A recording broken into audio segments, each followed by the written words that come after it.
Hi everyone, I'm here with Mike Teixeira and Peter Lacey of Reactive Training Systems.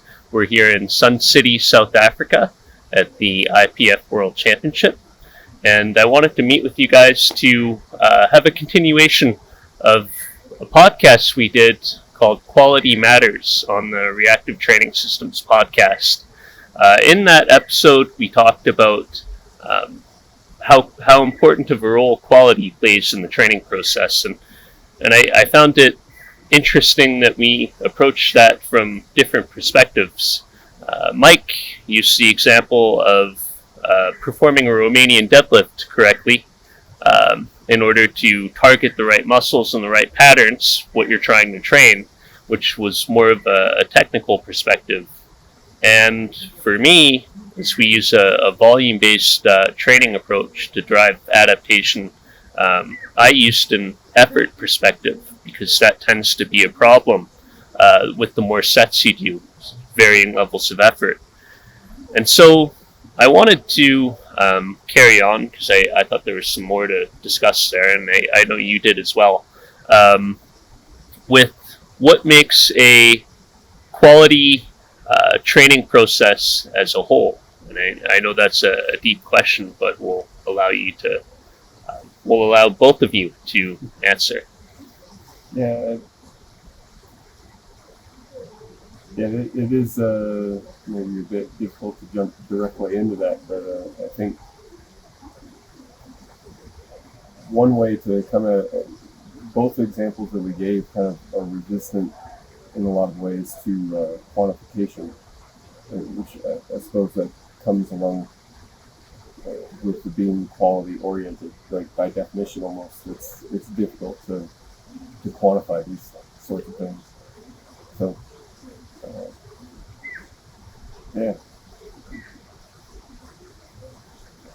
not sure. Maybe you can kind of get some momentum going for me here. What have you thought about this? I'm sure you've thought about it more than I have. Yeah. Well, there's some consultations, as you know, that go a lot better than others, and I think some of that is on the athlete side, and some of it is on the coaching side, and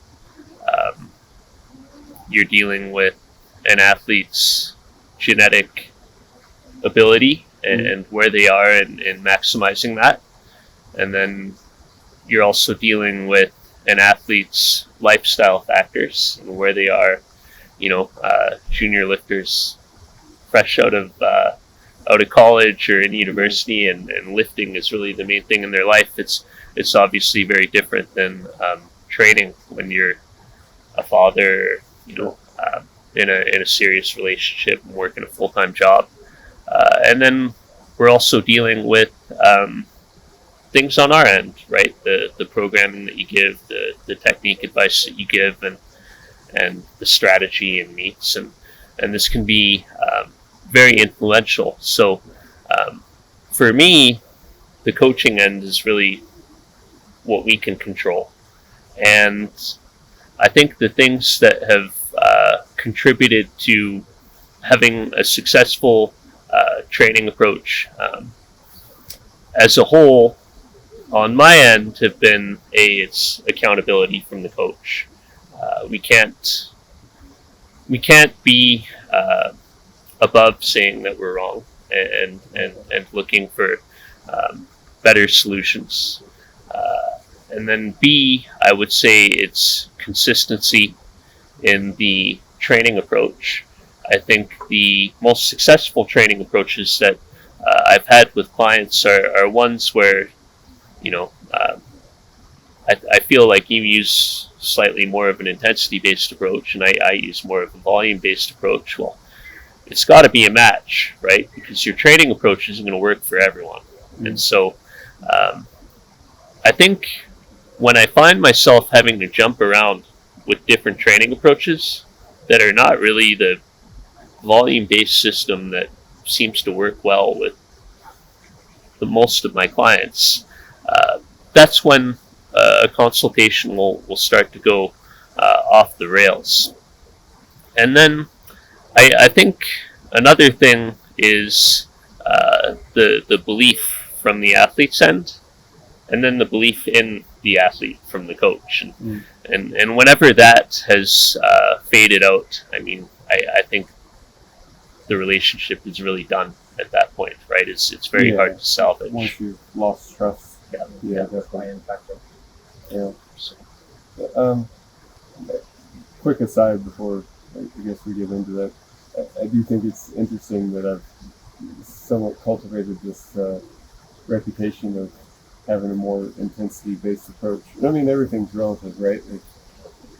I probably reach for that toolkit more than you do, but then less than. I was talking with a Bulgarian lifter last night, and he was telling me that 90% of Bulgarian powerlifters still use like an Abijayev style frequent max out Bulgarian, what we would recognize as a Bulgarian approach. Not that it's particularly effective necessarily, but that it exists and that these pockets of high intensity training exist. We definitely try to resist kind of. We want to keep our options as open as we can because we do recognize that people respond to this range of different interventions, and my thought is that I want to have lots of different tools available. There are definitely, I understand that's not necessarily the point you were making, right?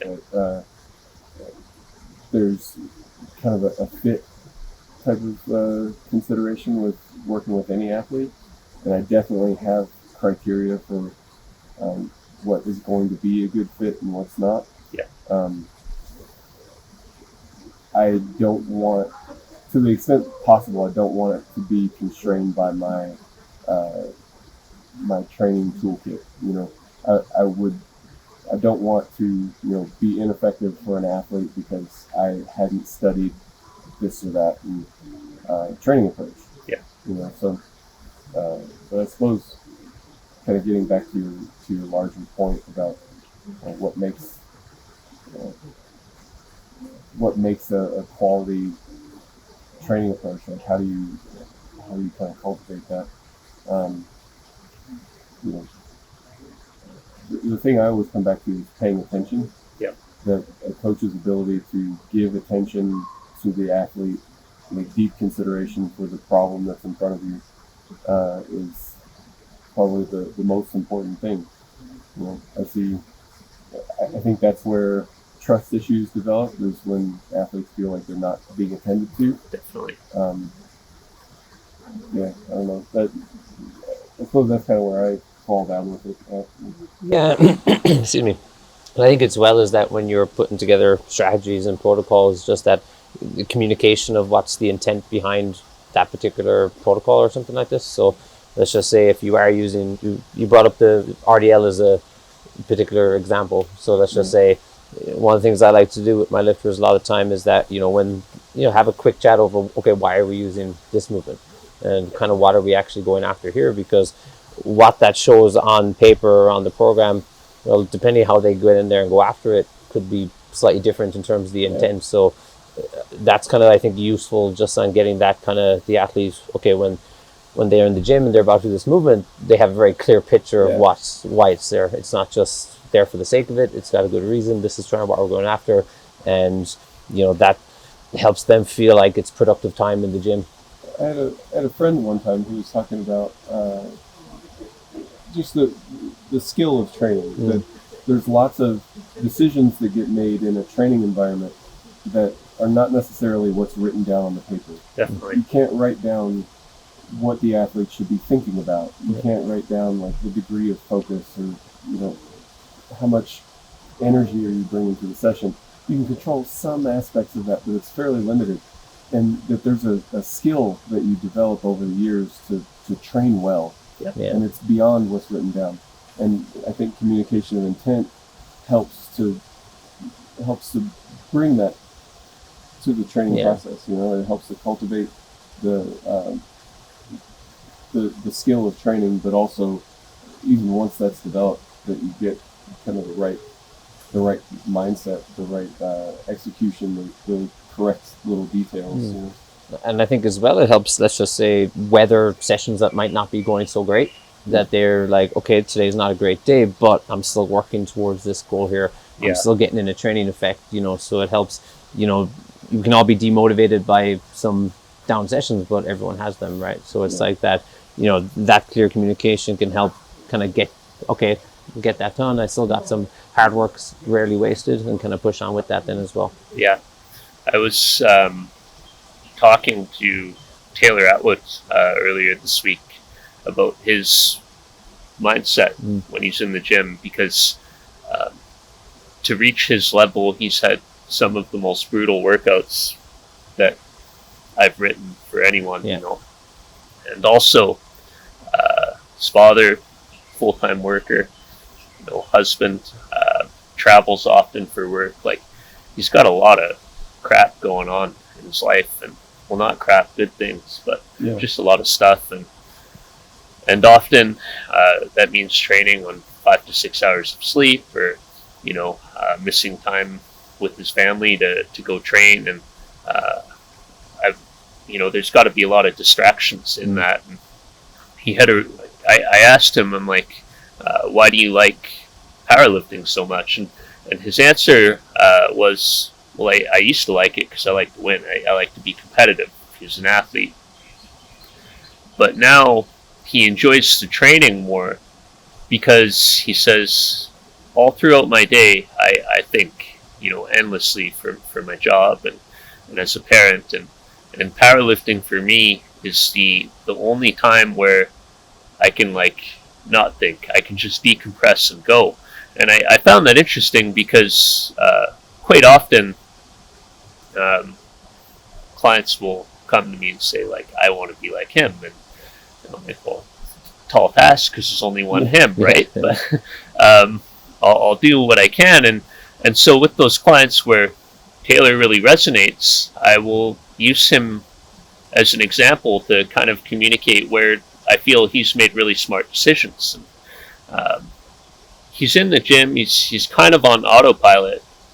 When something's wrong, he's very keen to it. And out of all my clients, I would say Taylor is the most likely to put himself through an absolutely insane workout on a regular basis. But he's also the most likely to pull back and just say, I don't have it today, and go home and nap, come in later that day, or come in the next day. How do you go about adjusting for the subtleties of life that can disrupt an athlete's training on a day-to-day basis? I mean, that's kind of the common thread for me throughout my career has been individualization, auto-regulation, that type of thing. So there's a lot of processes that we're using, especially at this point. We're testing out some different ways of tracking recovery, and integrating all this stuff into the training approach that we take. But I mean, a lot of that's fairly mechanistic too. But I mean, there again, you come back to the question of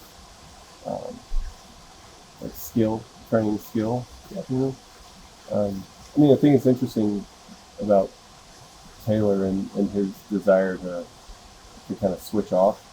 I get that myself a little bit, but I mean, I think it's important to acknowledge too that training fills different roles for different people. Yep. Like for me, it's a creative space almost, that I have more ideas when I'm training, and I'm training by myself a lot, but it's just space to think, somewhat about training, but also about things that are related to training, and related to this thing that I care a lot about, So, but there is, especially like as you approach a set, almost meditative quality to it. I don't know, not so much like sitting cross-legged on a cushion meditative, but in the sense that you're focused and undistracted. Yeah. So, yeah. Do you have anything to add to that? I think it's like finding an approach as well for the athlete that's going to be sustainable. So Yeah. of course you're taking into account all these things. Now you can never account for everything, and life happens quite often, and things will pop up. But it's gonna do your systems have that ability to actually take into account those things at the start when you're putting together the training block, we'll say, but then as well as things go along, just that decision making process as well. Yeah. And that comes back to that communication, and maybe you have to prioritize certain things if the lifter can't get everything in or something like this, but it's kind of comes back to that communication. Okay, this is kind of the higher priority, something along these lines probably. Yeah. So changing gears to more of a mechanistic approach. I remember when we first met at the Arnold Classic a few years ago. We went for lunch. You summarized our training approach quite well in one sentence. And I actually, whenever someone sends an inquiry and they're like, "Describe my training style," I use how you described it because I think it's quite good. So I remember what I said. Yeah. You said, so basically you use a daily undulating weekly structure, linear periodization throughout the macro cycle, and the rest of it is problem solving. And I was like, that's exactly it. With that being said, there is, of course, an element of we want to make it work with every single client that we work with. I think we also go into these things with an understanding that it's probably not going to work with every single person that we work with. Otherwise, I think I would be in a mental asylum because I would be going crazy. Why isn't this working? And so I think as a default, we're going to try a volume-based approach with people. And my understanding of emerging strategies is you're going to try and tease out what works. Yeah. And I think I was talking to Pana from France as well, and when we were talking about our different training approaches, because if you don't think it's right to classify you as intensity-based, I think he would agree that it's right to classify him as intensity-based. Yeah, I think he would agree as well. Yeah. And he's someone that came to mind when you mentioned that. Yeah. And so really you can bucket training for the purpose of understanding. Of course, there's a middle ground into either you can do a lot of sets with a little bit less weight. The sets are on an individual basis easier. Sure. Or you can do less sets with a really heavy weight. Either is going to be really hard, because it has to be really hard and challenging to get stronger. How do you go about determining whether you think someone's a better responder to more sets and a bit less weight, or less sets and more weight approach?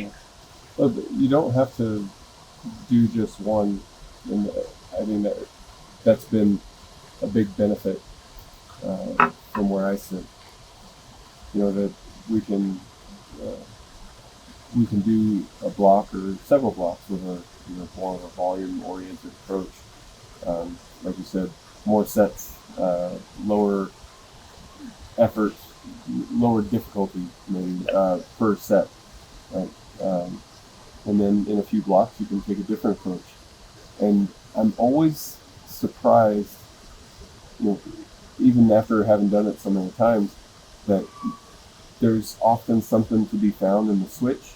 Yep. That you can take an approach and it works for maybe for a long time, and then eventually it doesn't, and then merely switching to a different approach. And it's not so much that the switch from a volume approach to an intensity approach is the direction that's most successful, because you see people successfully switch the other direction as well. Yep. It seems like there's maybe something to the switch itself, So as far as how do you figure out where to start, I think we're fortunate in that the people that we work with tend not to be beginners, you know? Yep. So they have a bit of training history to start with, and I usually take that quite seriously when a person starts, especially if they're high level, but even if they're not,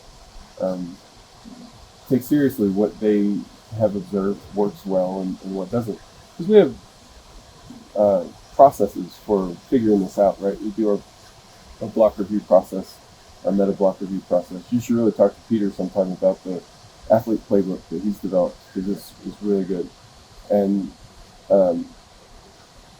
that stuff is really, it's a good way to get very detailed about what's working for an athlete.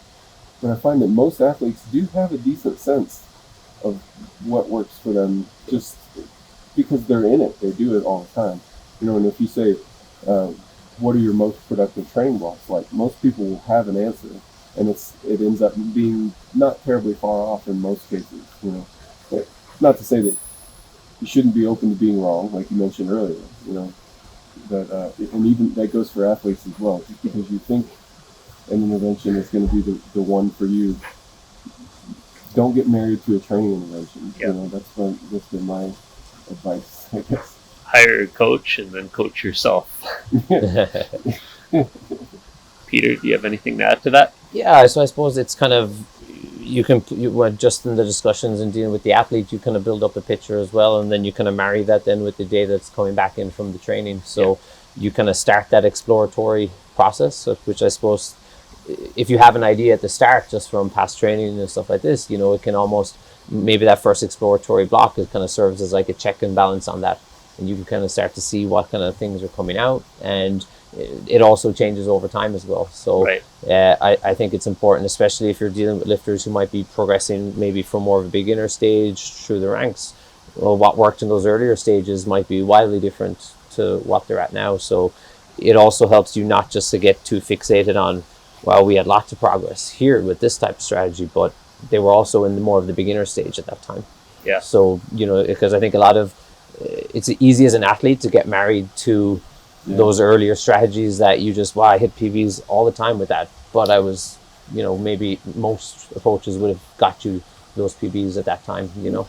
Yeah, we were talking about this a bit with Jordan, and I know we've talked about it quite a lot on our team as well. But I think it often happens with the lifters somewhere in the intermediate stage. You know, they're doing whatever they're doing as beginners. You know, a 5x5 program or something, and then they get into the intermediate stage, and they come across this idea of really increasing frequency, starting to push training volume, and that's wildly successful.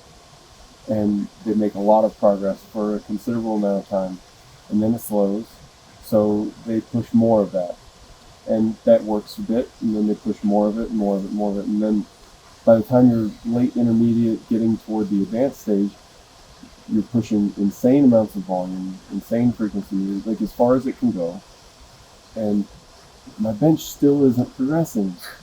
You know, maybe, you know, I'm already benching 5 days a week, maybe bench 6 days a week, maybe I'll start benching twice a day. Like, well, there's got to be a limit to this somewhere. Targeted words there, Mike. Hey, Chance is a world champion now. Yeah, we'll fight about this. No, I mean, I'd love to sit, since if we're going to go that way. Like, I've talked with Chance about this a bit, but I wonder what approach he takes at this point. Yeah. Right?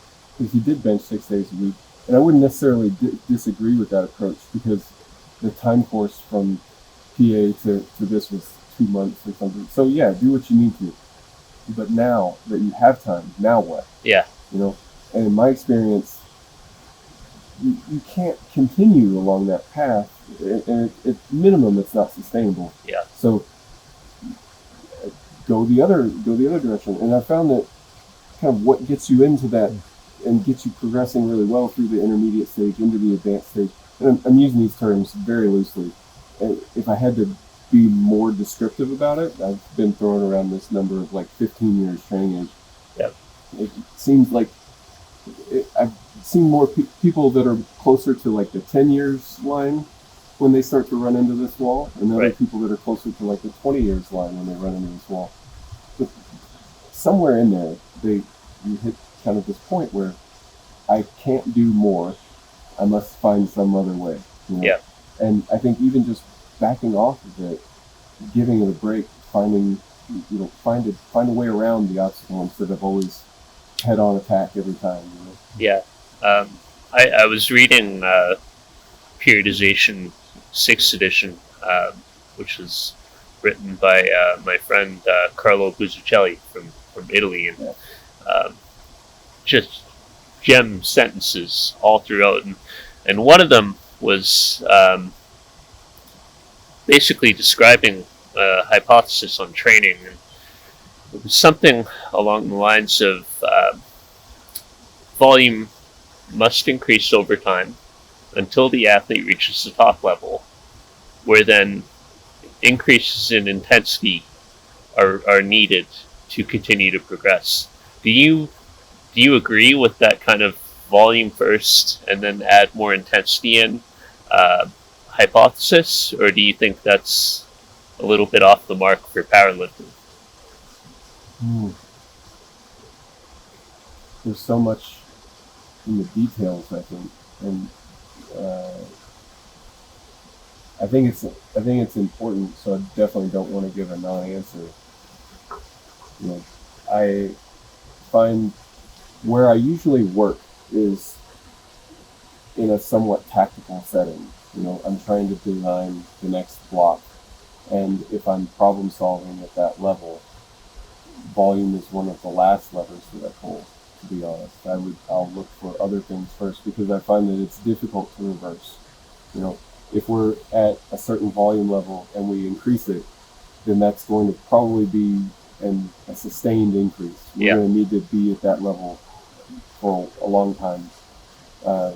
Now, if we're going to zoom out and be a bit more strategic, you know, we've increased the volume level perhaps. You know,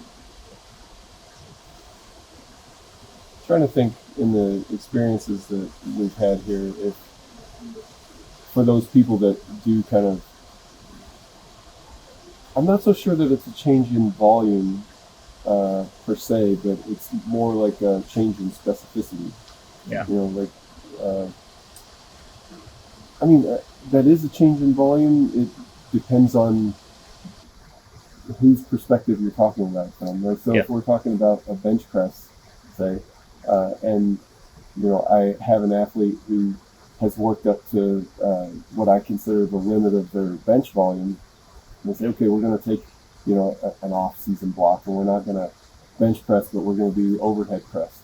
Well, from the perspective of their delts, maybe it's the same amount of volume, or maybe it's even a bit more. Yeah. But from the perspective of the pecs, now it's not. You know, and so the perspective, I think, matters a lot. You know, we're talking about muscles, and we're talking about neurological adaptations, or movement practice, and things like that. So, I guess the follow-up question to that is, I had an interesting talk with Ben because I think what's common in the science of what makes people stronger is, you know, I think the contractile proteins that you have, the muscle that you have, is kind of analogous to a tug of war on a joint, right? If you have 100 little tiny men pulling on a joint, you know, it's going to have the force of 100 little tiny men.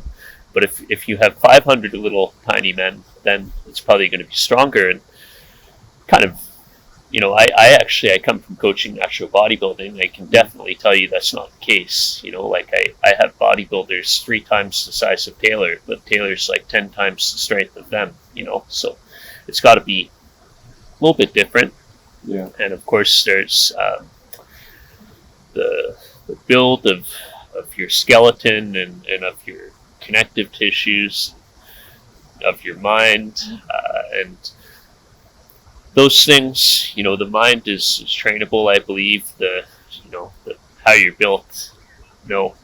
And so the modifiable factors of strength are really, you can add more tiny men, right? You can add more contractile proteins, get bigger, or you can improve inter and intramuscular coordination. And I asked Ben, I'm like, it's really interesting. Greg Knuckles and Eric Helms seem to think that as you get farther along into training, hypertrophy is the driver of more strength gain.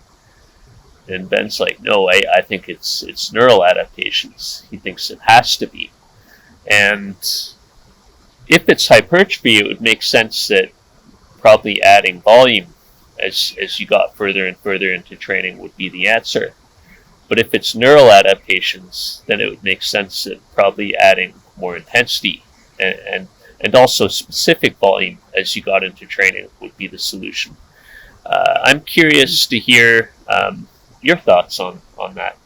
There's a definitions problem that we have here too. I think that from talking to Greg, and I don't want to debate Greg and Eric without them being here maybe, but I think I'm viewing it charitably.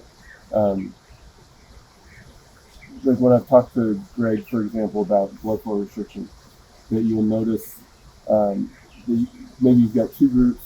One group's doing blood flow restriction training, another group is doing traditional training. Yeah. And they may notice that at the end of the study, the hypertrophy between the two groups is similar. Yeah. But the group that did traditional training with heavier weights significantly improved their strength, and the blood flow restriction group did not.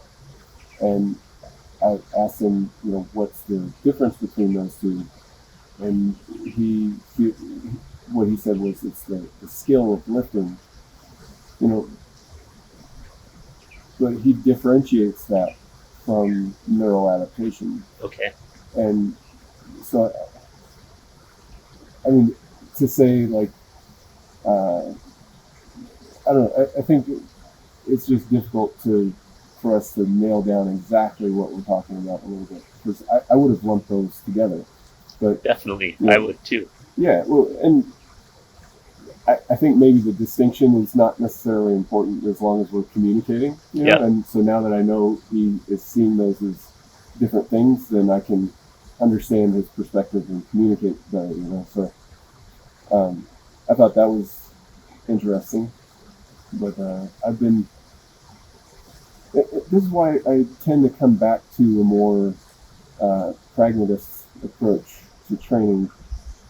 I think the mechanisms underlying it are really interesting. I think they're important from an idea generation standpoint. But what are we actually doing when we're prescribing an intervention? Let's say I prescribe squats, like a 5x5 series of squats. What is actually happening to the lifter? Well, a lot. There's a lot that's happening. There's muscular adaptations, there's connective tissue adaptations, probably some neural adaptations. Never mind all the psychological stuff, which I know that... Psychological trauma. Interesting you mentioned that, because we were talking, I was talking with another one of our coaches, Paulie Steinman. Yeah. And he does coach quite a few beginners. And a lot of people that do go through like the traditional 5x5, add 5 pounds a week type of thing. And that's one of the things that he notes, is that it just becomes this psychological grind for people, and not in a good way. Yeah. It's like semi-traumatic, Yeah. And just having some other options being really helpful. Yeah. And every time I've attempted to try to conceptualize like what adaptation is happening, what's going on at a mechanistic level here, it's almost overwhelming to try to think about it all and manage it all. But what do you come back to is what's generating the result that I want to see, like what's producing the training effect. And I think you can look at that. You could take a non-theoretical approach to it. You could say, I don't know anything about muscle adaptations or what causes strength or hypertrophy or any of it, and just look at cause and effect. When I do this workout, I get this response in terms of strength, in terms of fatigue, and so on. When I do that workout, it's a different response, and then find your way toward an optimal completely without theory. Yeah. Not saying that that's necessarily the way to go. I think the theory is really helpful and gives you more long-term perspective. But even without it, I think we've got to come back to that type of. It always has to work at a pragmatic level, Yeah. even if it works or doesn't work at some other level. Yeah. You have anything to add here? Yeah, and I just kind of leading on from that as well, it kind of leaves you open to kind of less, like sometimes with emergent strategies, we find ourselves kind of going down a rabbit hole or a route that you wouldn't be the normal, but it works very well. So having that flexibility to kind of, follow that as well and follow that trail of response, kind of, it leaves those doors open. Because sometimes, like I've definitely had athletes where, preparing for competitions, stuff like this, the stuff that we're doing would not be if you had just looked at it from a completely out of context perspective. You would say that's most definitely not a block that they're going to run into a competition, but for that particular lifter, it just worked extremely well. Right. And the more traditional, what you would think would be a competition style block was just not anywhere near as effective. So I think it's important to have that range so that, you can't be like, well, that's working, but all this stuff says this, so I'm not going to do that. You're like, well, that's working. The athlete's getting stronger. The results are coming. Why can't we go down that route? And I think that's important to have that freedom. And there's definitely lots of instances where I found even writing the training, you're kind of like, all right, this is going to be interesting. But again, it just you look at the data, you look at the information, you talk to the athlete, you look at the results on meet day, and you're just like, wow, yeah. Like I've lifters who like most of their training will be done. Let's say they do a single and they're doing set to 6 and they're running through and they're just competition results just. So again, at the end of the day, that's the ultimate goal, right? Is can we bring the best product, we'll say, to the meet day? So we've been focusing our conversation so far on when training goes well. What does it look like when training starts to go south for your athletes?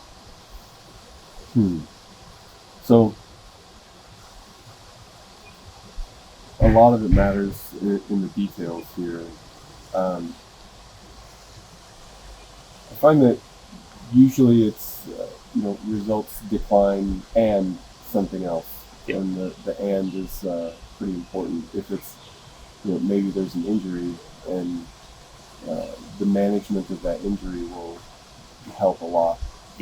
Or maybe there's a recovery issue or an inability to do the things that we would like to do. I think lots of times what's going on with lifters is pain management.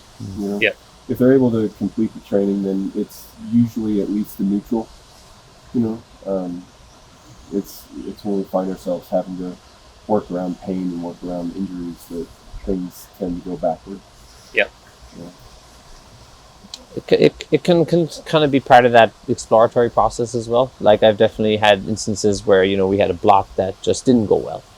But you can draw information from that too, and sometimes there's a lot of useful information that you can draw in. So most of the time we're looking for indications on what works well for that athlete. But when training didn't go well, we're taking information on what may not work well for that athlete. So usually it does, in a way, kind of course, it's frustrating at the time for the lifter and the athlete and stuff like this. But in a way, I've definitely had times where those blocks kind of almost set the lifter up for far more productive training down the road. So it kind of helps us make those decisions, and we make some different adjustments, and then we kind of come in and it kind of, you have some nice little bounce back blocks and stuff like this as well. So it kind of is just part of not every block will be a home run, but usually over time that trends upwards in that direction because you just learn more through the process as well. So there's a Canadian sports scientist. He's the director of sports science or performance for the training of our Olympians, and he works at the Canadian Sport Institute. His name's Matt Jordan, and he was also one of Tori's professors, I believe. He likened, in his mind, predicting when injuries occur or when training goes south is similar to predicting the weather, in that there's patterns to that. And have you picked up on any patterns that you can share with us of when things are starting to go downhill?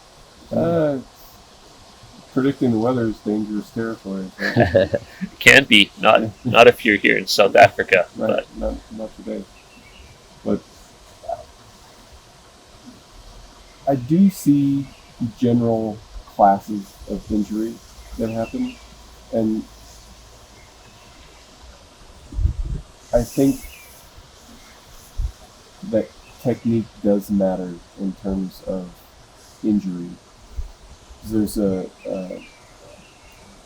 another whole debate, on whether technique is certain techniques are, by their nature injurious or not. And I think it just has to be. well, the answer has to be an obvious yes. It has like to be. if you're squatting in like Bruce Lee splits, Yeah. your knee's probably going to buckle at one point, right? Like people don't tear a pec from squats. Yeah. The movement that you're doing puts certain tissues at risk, obviously. Yep. And the way that you do that movement, like that those details trickle down.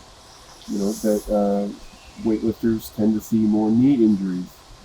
I think it's obvious that the way you apply a stress to the system dictates which tissues are going to be stressed most. Yep. This is, if you're building something, if you're engineering, then you may design into the system a certain weak point, so that's the thing that breaks first. Say you're building a remote control car. Yep. You may say, I want to design this to be the weak point because it's cheap and easy to replace, versus some other component that's difficult and expensive to replace. Right. So you kind of design the point of failure. Yeah. And I think you do that with your technique as well. It's not that, deadlifting with a round back, you're going to hurt yourself. But I do think it's probably more likely that if something is going to be injured, it's probably going to be the tissue that's under the most stress. And we are talking about pushing training to its limit. Yes. Right? Yes. Making you as strong as we physically can, doing the hardest stuff that we can, Yeah. because we believe that to be the most effective. And if something is going to break, it's probably going to be those things that are most exposed. Yeah. Most likely. I think that I don't see a way around that. Yeah. So this is something I track. This is something I learned from pro sports and tracking injuries, right? Whether or not you think you could have prevented it. Yeah. And because it's really important, and I think if left unchecked, a coach's process could get very, very dangerous and harmful to people, and that's bad for the people you're working with, and it could also be bad for your business because you could get sued one day, And looking at the list of injuries that my clients have sustained over the past year, very few super serious. I had one guy who unfortunately tore a bicep at lockout on deadlift. Whether that's a preventable injury or not, I don't know, right? That's kind of in the territory of a freak injury, in my opinion. But within our volume-based training approach, I find, to your point about what are you stressing that's going to break down, most of our injuries are either muscular or tendon, and I would say they're pretty mild. You may miss 3 to 6 weeks of training at most, but we're talking grade 1 strain. If it's pretty bad, maybe a grade 2 strain. But even then, this is something that you're going to come back from, right? Yeah. Or a tendinopathy, right? Like my shoulder, my knee.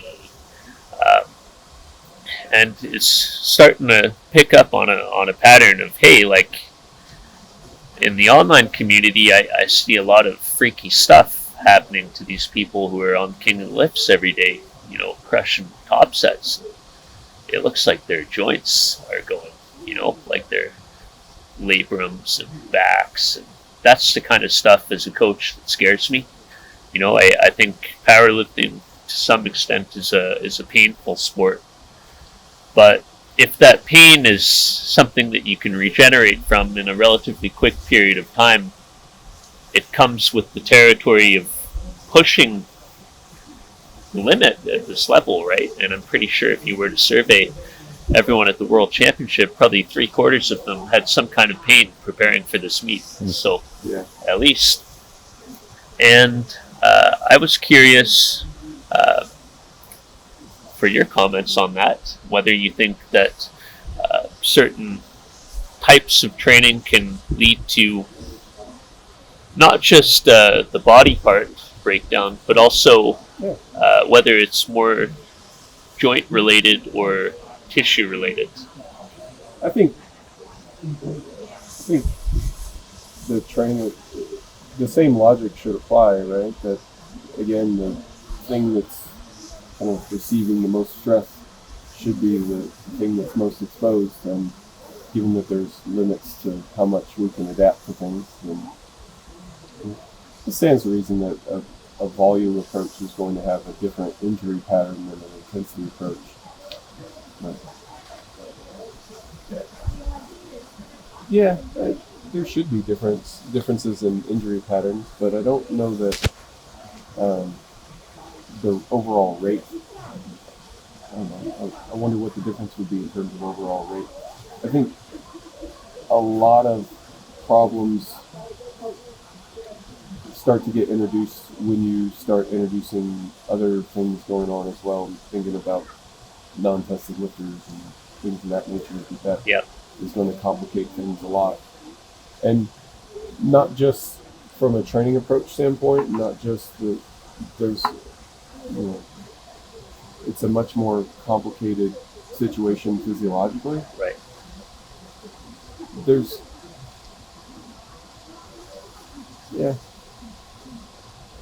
I don't know. There can often be a mismatch in training approach as well. That I think that there's kind of this common perception that quote natty lifters need to train differently than not natty lifters. I think there's quite a bit of truth to that. I think it's also not necessarily what people would expect. But at any rate, that's not necessarily the point. I think that if you mismatch those things, then you're probably getting some additional exposure. Right. Yeah.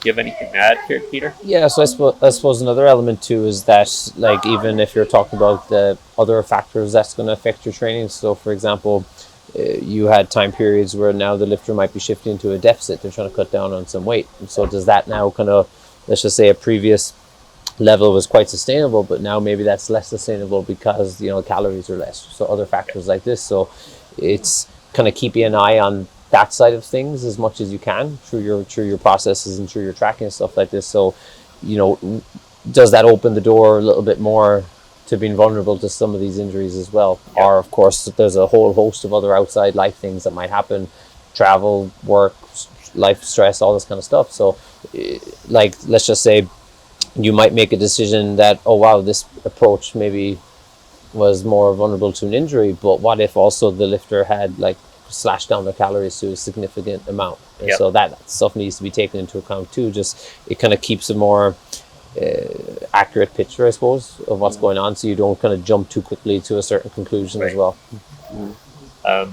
So back to the predicting the weather analogy, which I think if we could agree that hey, we've all seen this and talked to other practitioners, we've all seen this, I think it's quite powerful. Not that injuries are fully predictable, but 9 times out of 10, if you don't get injured, I'm going to get you progress, right? I think probably our rates as powerlifting coaches who are here at the World Championship are probably pretty similar in that, if you're healthy, you're going to get better doing our training, unless you're just empty the tank, right? So for me, when training starts to devolve is when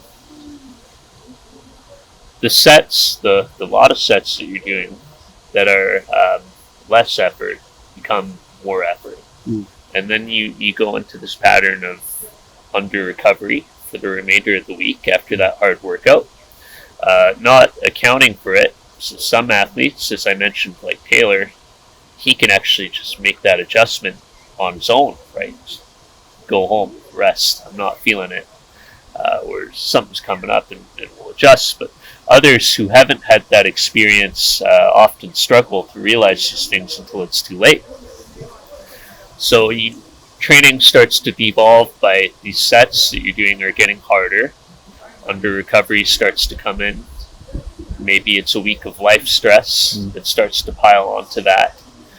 And when these things have happened, usually it's something silly that pushes it over the edge. I didn't have a big meal, so I felt like I couldn't brace against my belt or something like that. Like something silly just seems to tip it over the edge. A lot of times they're non-training injuries as well. Yeah. But I mean, I injured my shoulder when I reached over to hand something to my wife. Well, would that have happened if not for the training? Like, would you have still injured yourself?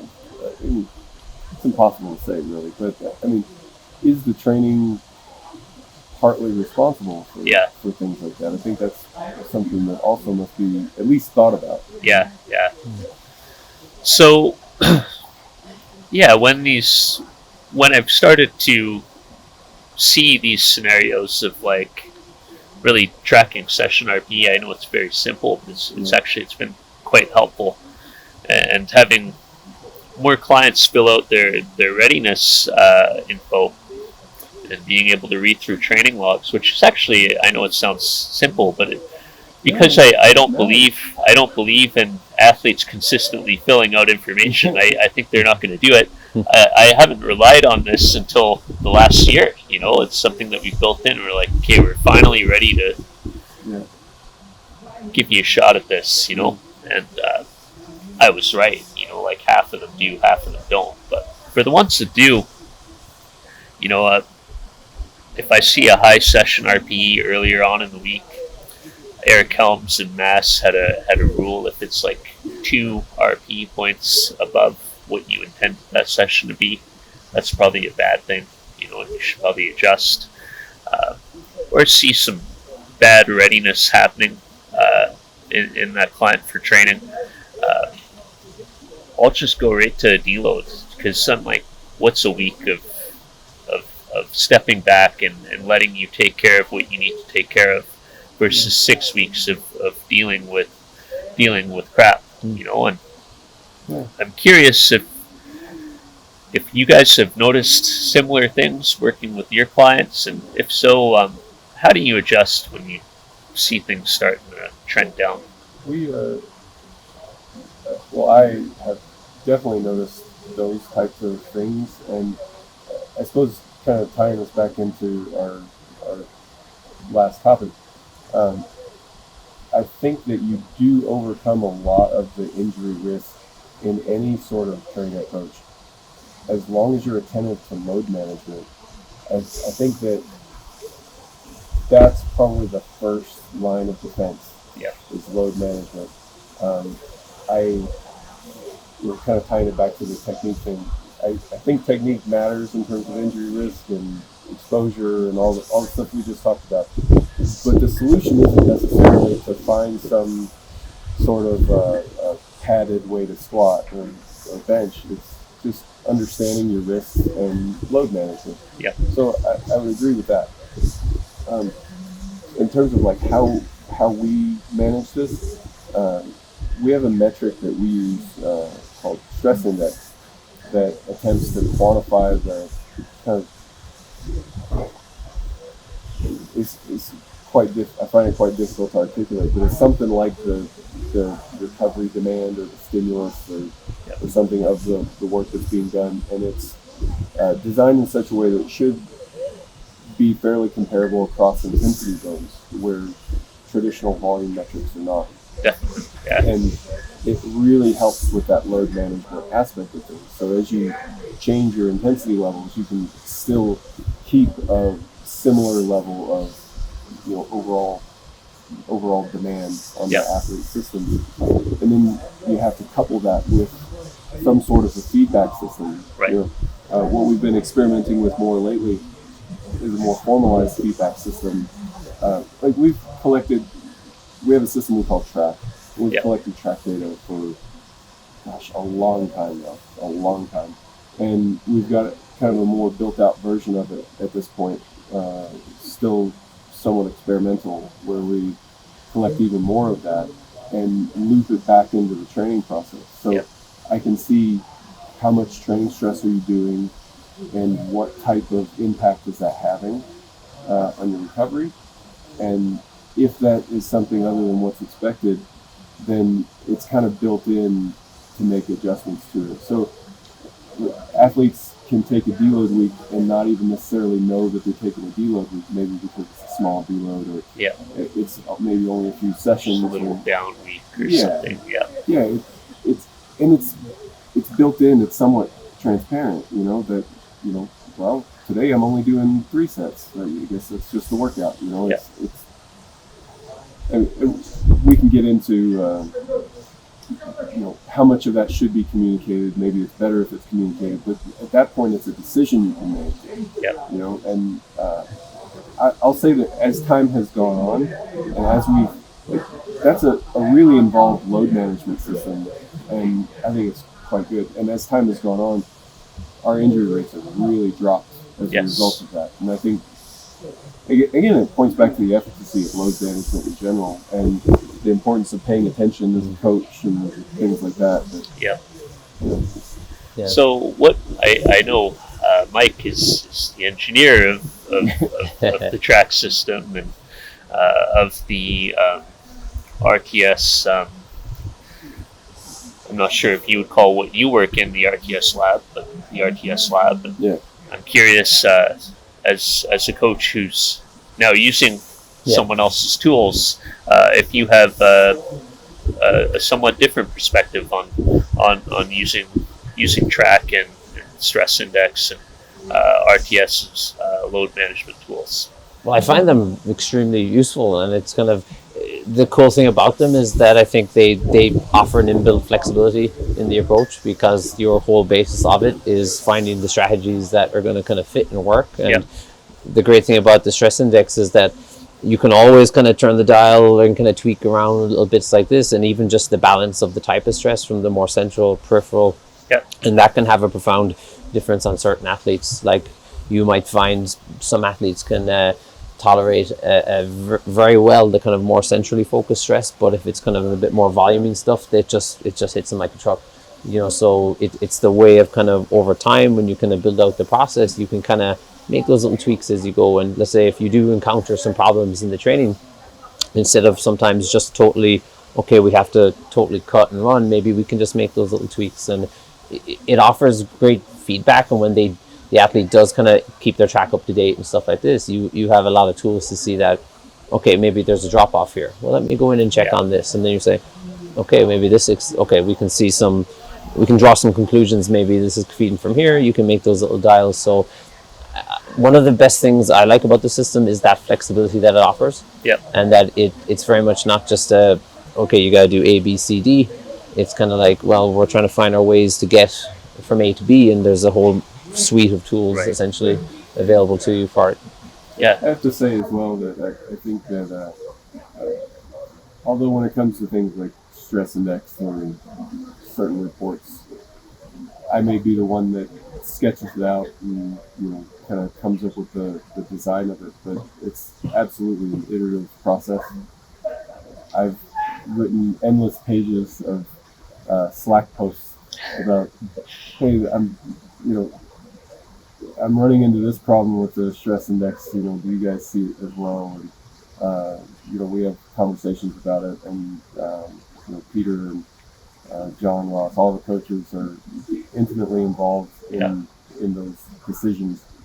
And and not just that. Like I mentioned, Peter's playbook as well, which we're kind of is his own brainchild, and we're going to kind of borrow some ideas from that and build them into other aspects of the system. So I really like how, as time has gone on, I know it's not the point, but like how as time has gone on, we have really come to learn solutions to like these very specific problems that we encounter almost as a result of our own system. We learn the solutions from ourselves as well. So that's kind of neat.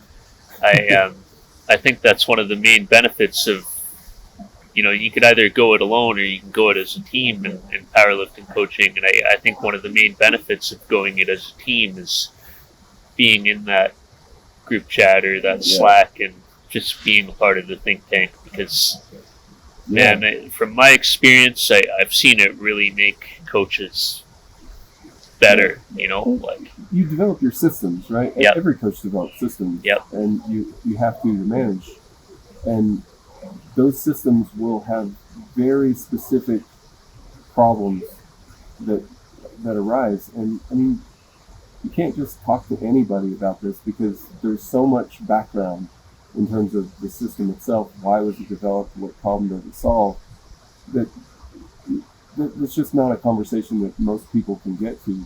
So having people that are already read into the program helps immensely. I've been peppering you guys with questions for the last hour, and I know you mentioned that you had some for me as well.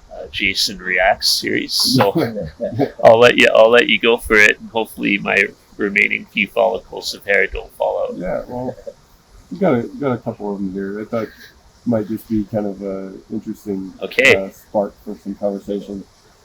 See what you think and just kind of see where that leads. But Jason reacts to powerlifting trends. Okay. You kind of touched on it earlier already. Top sets.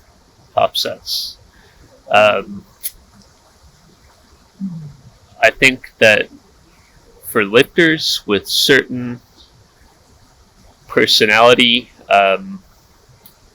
traits, they're a good form of practice. I also think for lifters who can't withstand doing multiple heavy singles in one workout, but can perform them with more quality if you spread them across the week, good practice. So, like, that's interesting, right? So, it sounds like to you, top sets means top singles, yeah? For me, if I'm going to do a top set, I'd say 9 out of 10 times it would be a top single in a competition phase. Got it. So, okay. I suppose when I think of top sets, I just think of like working up to whatever the heaviest set is of the day, and then backing off from that to some degree. And I remember the podcast that we did with Ben. He was talking about that he views there's like an important training quality, a benefit to like doing sets across, that just taking a weight and doing multiple sets with that weight is a specific kind of mental challenge that he sees some benefit to that as well. Yes, I agree with that. I think if a competitor can knock out 4 to 6 sets with their second attempts, right before a meet, it gives you a lot of knowledge for the planning the strategy, and B, I think it gives them a lot of confidence that the first and second attempts are going to be okay, versus not knowing what to expect. Maybe you maxed out, but lifting in a gym and lifting on the platform are two very different things, right? So, Jason reacts to men and women should train differently. No. I think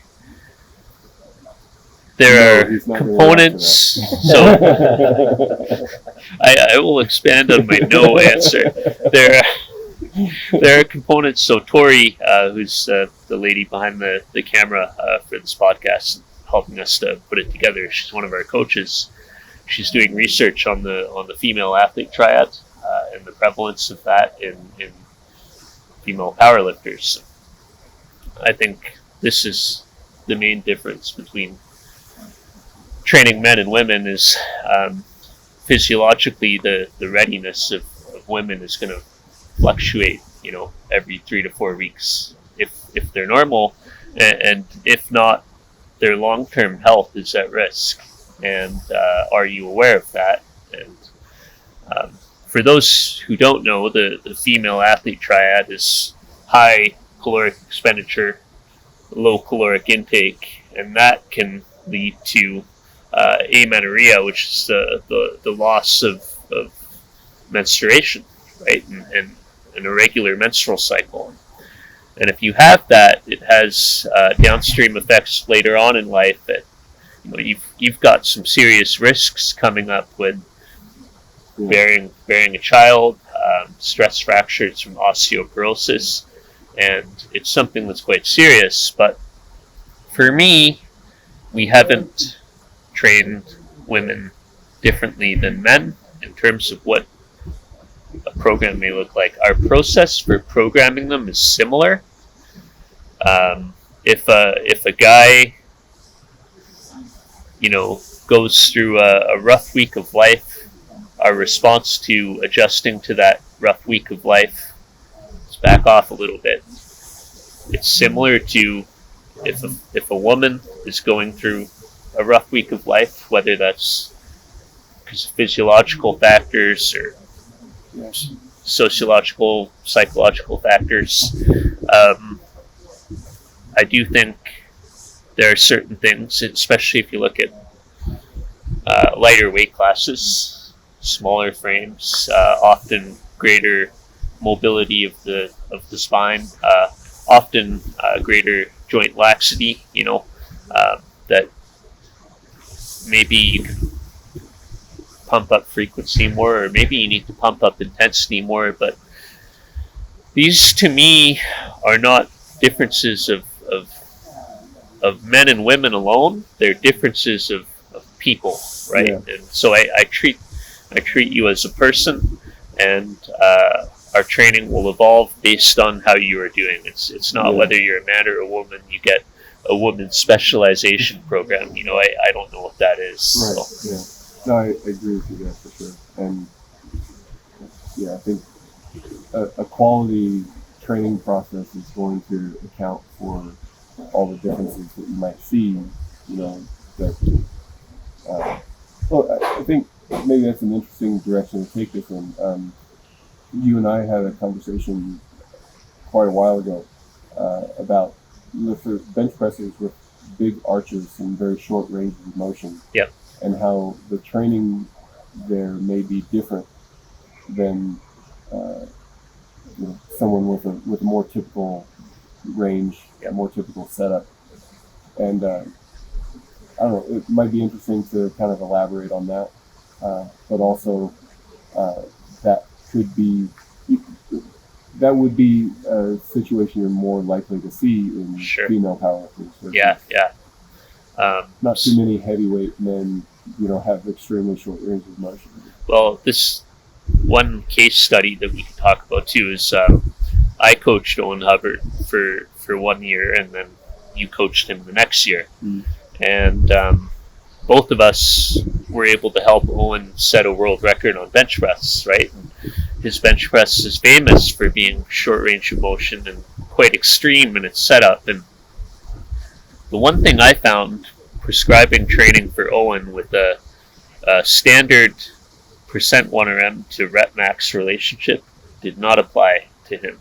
He was capable of doing far more reps with 90% of his 1 rep max than most people. And so throughout the year, we started off by maintaining bench press strength, at British Nationals, which we had 8 weeks to work with.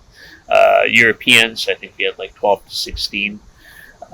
And then at Worlds, I'm like, you know what? Owen trains heavy, and he's capable of doing far more reps with the percentages that I'm prescribing, then I'm intending him to. The training's too easy. I'm going to put his training 1 rep max at like 500 pounds. So I just inflated his training 1 rep maximum. And it's not that I doubted Owen, but he wasn't ready to bench press 500 pounds in competition, right? And so we trained him like we trained him for Europeans, but off of a 500 pound 1 rep maximum. And that's when we saw the return on the training efforts. And so that was my solution to his bench press. And I'm curious what yours was. Similar, like we trained with a RPE setup and didn't necessarily expect us to go into this territory. Like we could pull block reviews to see like specifics, but as I recall, exposure to heavy weights, exposure to singles, and using an RPE setup, which, if used appropriately, should account for things like this. Yeah. Yep. Differences in rep capacity. And I think the main reason why I've been hesitant to fully adopt an RP setup is because I believe that tracking tonnage is important. And when I prescribe percentages and then say it should be within this RP range of difficulty, if not, you need to adjust the weight up or down, it at least gives me the tools to manage load long term, right? So it's when my time with Owen was done, I thought, and I saw that he signed up with you, I thought working with RP on his bench press should be quite simple. I felt like I kind of had to put together a bit of a hacky solution to get the training to work well for him, and it really did. But lying about an athlete's 1RM to get a percent-based program to work for them was a unique solution that I've had to resort to. And sometimes, especially when you're creating the system, if you don't have the levers that you want, then you design the levers, but that's always a process in itself. So I can appreciate the situation you were in for sure. Yeah. Okay, maybe we'll do one more. Okay. And call it there. But last one, Jason reacts to special exercises, SDE movements, think like pause squats, deadlifting with bands. Yeah. I don't often do them. When I do, because it's not my experience, and I understand why you're addressing joint angle specific strength or range of motion specific strength. These are qualities that are modifiable to improving a lifter. And if you were to analyze the leg strength of sprinters versus cyclists, I think you would find differences in where in the quad they're thickest or strongest, and it goes to show both are extremely powerful athletes, but how you train a muscle can influence where it's going to grow and get strong. And I tell this to people when I'm talking about special exercises and accessory exercises. So I see Taylor 1 or 2 times a year, and the first thing I do when I see him is I give him a big hug and go like this, and then my hand gets on this tree trunk. It's like one of the trees in the jungle out there. It's huge. It's a spinal erector, and I could feel the hypertrophy that happened. And I'm like, Jesus, no wonder you're deadlifting 340 kilos now. And so Taylor is certainly not the biggest 74 kilo lifter, but actually he's got a really interesting build because his lower pecs are so well developed. He has a pretty low touch point on bench press. Lower pecs are very well developed, but his upper pecs, because we don't do a lot of incline work or anything, are pretty flat. And his anterior deltoids are, they just protrude like crazy, because if you have a lower touch point, you're using more anterior deltoids to get the bar off your chest. Lateral deltoids are just pretty flat, And because we don't do bicep curls, his triceps are probably come more off his arms than his biceps, and this is an athlete who only trains bench press to improve his bench press. That's the only variable, And in times where I have used special exercises, I've had to bring a biomechanist in, like Megan Bryanton or Charlotte Vidal,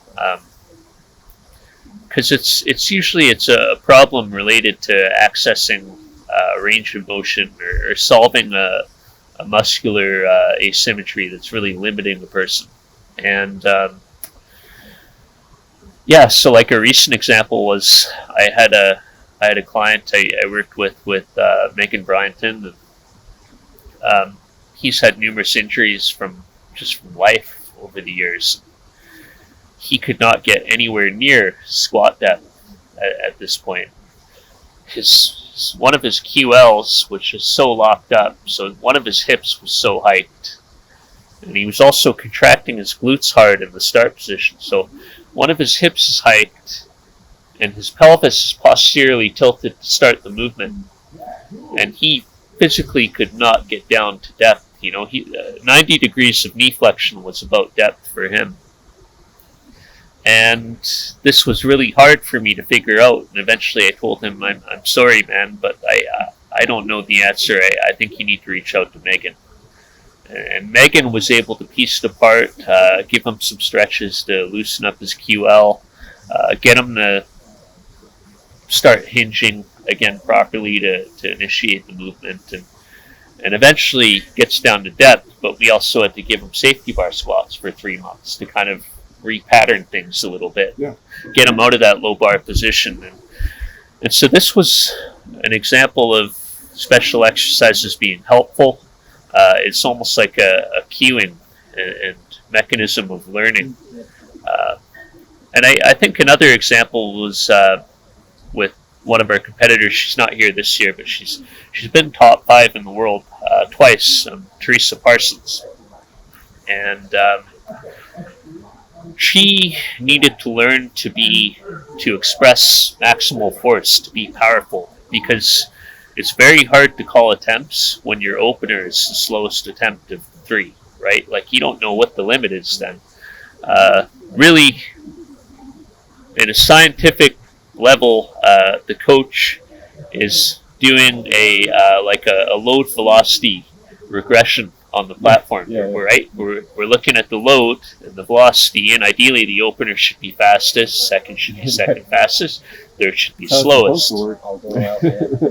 And with Teresa, it's actually like a linear progression in speed, and I was like, I can't do this, you need to lift fast. And just telling her it wasn't quite registering. So we used on deadlift, a deadlift against the rack approach, where just try to lift the world, like put 70% of your 1 rep max on the bar, do 3 reps, pull against the pins as hard as freaking possible, and then go do some deadlifts and try to replicate that feeling of just going. And her lockout started flying. And then also just encouraging her to try to hit velocity PRs only with a constant load on belt squat. Just focus on, use your unit and just send it through the roof. And then try to do that in your next squat session. And this is when I think the external cueing helped her to learn. So these are the rare instances where I've used special exercises. Well, I think that's a really good example as well of potential benefits around velocity in training. That's something that I'm finding more and more benefit all the time. I'm finding myself encouraging people to use it more. I don't think it's a necessary thing.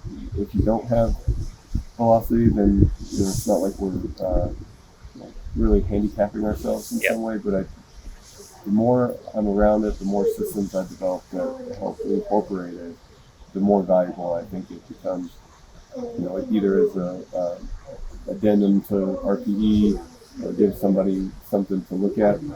I've even found it to be helpful from a technical standpoint, kind of in a similar sort of thing.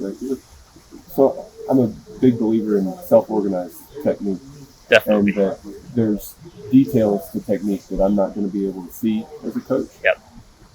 So one of my favorite things to really dial in technique for somebody who's experienced and fairly refined is to take something like 90% 1RM, single at 7 RPE, and do a lot of them. Yeah. And if you've got a velocity unit, you hook that up, and you start to notice these little differences between reps. Oh, that one was, 0.02 of a meter per second faster or something like that, right? And over time, you notice the differences. Oh, it's a little bit faster when I bring the bar down this way, or when I tuck my elbow that way. And they're so subtle nuances that you can't see them. It's 100% a feel thing. Yeah. So I thought that was really interesting. Like, you can use the velocity unit to coach technique. So one thing I would add to that, something to be cautious about. So for the past 2 years, I was with the Calgary Flames, and I was doing their strength and conditioning programs. And we were doing force plate testing, jump testing at the start of each week. And I did a baseline test, and I think I was 1 standard deviation below the team average. And I'm curious how fast I can improve my jump. And this is about the time when I regained gym access again, because of COVID on a regular basis. So I could train whenever. I'm there every day. So I did a ton of plyometric training, and I ran the Russian squat program after. And my goal was speed, so I had the velocity unit on. For anyone who's not familiar with the Russian squat program, you're using the same weight, 80% of your 1 rep maximum, each session for the first 3 weeks. And so my goal is speed, right? And what I found when my goal was speed was I was no longer training eccentric braking. I was just going down fast and up, right? Okay. And this is not something that you can sustain in powerlifting, because you need that control to maximally express strength, right? So one thing about training with velocity is people also have to be careful. You can't get that speed by training the wrong thing, right? The goal has to stay the goal, right? And I found that, especially with lighter weights, that's a big problem. And concentrically as well, like you may be able to tweak your stance. With 80%, my deadlift is faster when I, set up a little bit wider or something like that. It's not a thing. It's 80%. Right. Yeah. It becomes less of a problem as the intensity goes up, and I find that usually once we get around 90%, that it's fairly transferable. Yeah. But definitely, there must be some aspect there even that is not transferable, that maybe there's another level of technical refinement that I've not unlocked yet, that it goes beyond that even, But I do think that, to improve technique, you have to present a technical challenge that's commensurate with the level that you're at. So sometimes that's, just with a beginner, that's starting with the bar and the basics. But with an advanced lifter, you have to increase that technical challenge up to, presumably up to a maximum. So to finish that sequence on the jump program, I was able to raise my jump score from 1 standard deviation below average to almost 2 standard deviations above average within 3 weeks. In 3 weeks. And it was just it was crazy, because then after I went back to powerlifting, and I hadn't been powerlifting consistently for 3 years. I'd been training but not powerlifting. And within 12 weeks, I was able to get back to my previous competition PRs. It didn't take long. But when I attempted it, it was funny. It felt like load on my back. It was like 0.41. Yeah. I was so powerful. And Yeah. then when a few blocks later, when I was lifting more weight, but now getting used to going slower, 0.41 is like a normal speed for 80%. So it's pretty crazy to see the influence of training really fast Yeah. on like just accelerating my speed, and then training really slow on bringing it back down. And those are insights that are hard to get without a velocity unit as well. Yeah. So It'd be maybe it's another topic for another time, but it'd be interesting to kind of loop that back into whether or not there's any lessons to draw toward conventional powerlifting training. yeah, That I don't know. That's always what I think of when I come across things like that. It's like, does this tell me anything about normal training situations that might be useful? yeah. Anyway, maybe another topic for next time. Right? All right. Well, thank you guys for joining us, and we hope that you enjoyed the podcast.